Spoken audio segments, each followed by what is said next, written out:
মীন উন্নয়ন নিগমৰ অবৈধ নিযুক্তি প্ৰসংগ অবৈধ নিযুক্তি দিয়া শীৰ্ষ আমোলাৰ বিষয়াৰ নতুন বিপদ শীৰ্ষ আমোলা বিষয়াক তদন্ত আৰ্জিৰে হাইকোৰ্টত PIL মীন উন্নয়ন নিগমৰ তদানীন্তন অধ্যক্ষ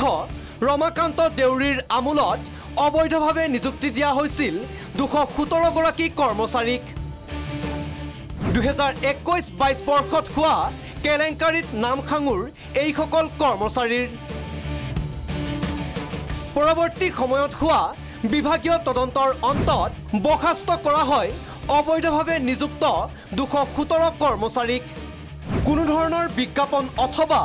সাক্ষাৎকাৰৰ অবিহনে নিযুক্ত এইসকলক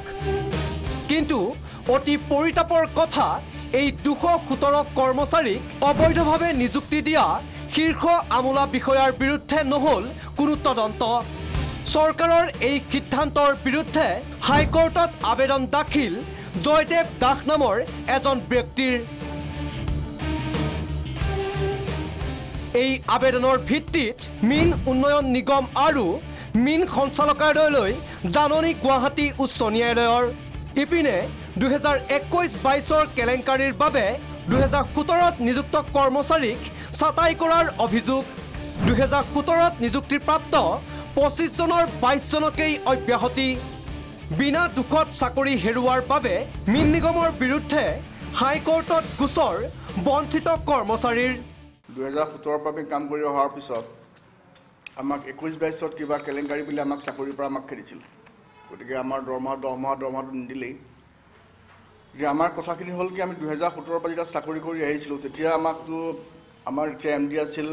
স্বপন কুমাৰ দাস ছাৰ আছিল তেখেতে আমাক চাকৰি দিছিল এতিয়া আমাৰ অধ্যক্ষ আছিল পৰিমল চক্ৰৱৰ্তী আজি মন্ত্ৰী তেখেতে আছিল সমগ্ৰ প্ৰক্ৰিয়াটোত মুখ্যমন্ত্ৰীৰ হস্তক্ষেপ দাবী কৰিছে বঞ্চিত কৰ্মচাৰীসকলে ব্যুৰো ৰিপৰ্ট প্ৰাগ নিউজ